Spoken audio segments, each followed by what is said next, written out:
Күнү менин кабинетимде кеңешип, өкмөттүн чама-чаркын кайрадан карап чыгып, эмгек акыга кошумча бир ставка 15 000 сом өлчөмүндө президенттик компенсациялык төлөм киргизүү менен эмгек акыларын орточо 100%га көтөрсөк болот экен. Ошентип көтөрөлү деп чечтик.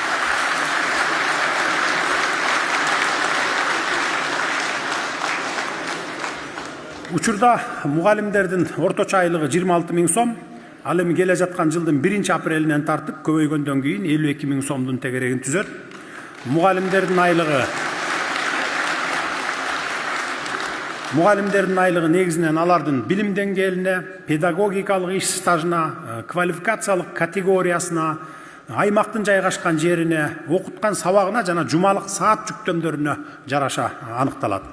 Шаар жергесиндеги орто билим берүү мектебине педагогикалык орто билими бар, бирок педагогикалык стажы жок жаңы келген мугалимдин эмгек акысы 2026 жылдын 1-апрелинен тарта 36 800 сомду түзүп, салыктык жана социалдык чегерүүлөрдөн кийин колуна таза 31 200 сомдун тегерегин алат.